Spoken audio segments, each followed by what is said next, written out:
समाजवादियों का ना पहले कोई इतिहास था ना अब है। समाजवादी पार्टी जो रामजीलाल सुमन के कंधे पर रख के बंदूक चला रही है 2027 के चुनाव को लेकर, सपना पूरा नहीं होगा। तो राम के वंशज है, हमारी माँ सीता ने लव कुश को भगवान वाल्मीकि के आश्रम में जन्म दिया है। हम तो उस लव कुश की औलाद हैं। हमारे महाराणा प्रताप ने तो भीलों के घर पे घास की रोटी खाई है।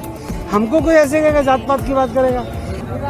इस वक्त हम आगरा में हैं और आगरा में आज राणा सांगा की भव्य जयंती मनाई जा रही है।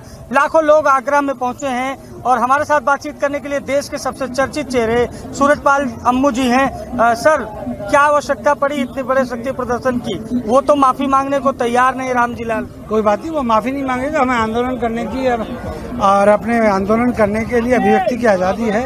हम कार्यक्रम कर रहे हैं, करते रहेंगे। पूरे देश भर में विरोध प्रदर्शन चल रहा है। समाजवादी पार्टी जो रामजीलाल सुमन के कंधे पर रख के बंदूक चला रही है 2027 के चुनाव को लेकर, सपना पूरा नहीं होगा। समाजवादियों का ना पहले कोई इतिहास था ना अब है।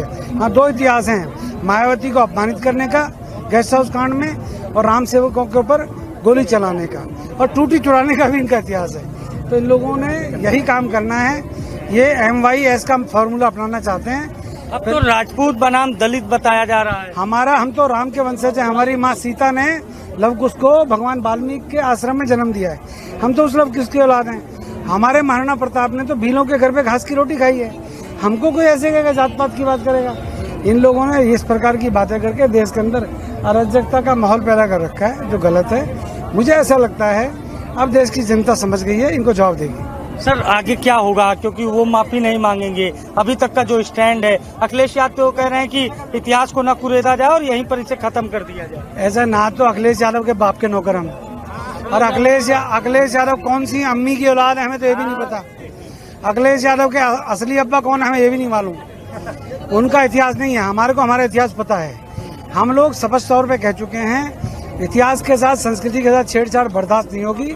जब तक ये माफी नहीं मांग लेता, जब तक देश भर में आंदोलन जारी रहेगा। एक आखिरी सवाल है सर, बार बार राजपूतों के इतिहास पर, राजपूतों के महापुरुषों पर इस तरह की टिप्पणी क्यों होती? क्या ये एक राजनीति है? अरे भैया, देश में राजपूतों के अलावा है क्या इतिहास में? आप देश के इतिहास से राजपूत एक तरफ हटा दो। मैं किसी कौम का, किसी धर्म का बात नहीं करना चाहता, परंतु मुझे इतना पता है कि तुम शिवाजी महाराज के ऊपर बात होती तो इनको तकलीफ, झांसी की रानी के ऊपर बात होती तो इनको तकलीफ। अरे भैया, झांसी की रानी, महाराणा प्रताप, पृथ्वीराज चौहान, और ये सब नहीं होते तो ये जो अखिलेश क्या यादव लगाता है, ये अखिलेश खान होता, ये रामजीलाल मोहम्मद होता।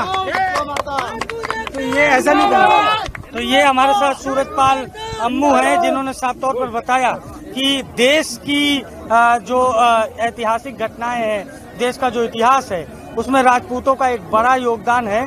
और इन्होंने साफ तौर पर कहा कि समाजवादी पार्टी को इस मामले में माफी मांगनी चाहिए और रामजीलाल सुमन और अखिलेश यादव पर भी इन्होंने तीखा हमला बोला। सहयोगी शिवांशु के साथ अभिषेक शर्मा, आदि TV, लखनऊ। अगर आप इस वीडियो को YouTube पर देख रहे हैं तो चैनल को सब्सक्राइब करें और बेल आइकन दबाना ना भूलें। अगर Facebook पर देख रहे हैं तो चैनल को लाइक करें।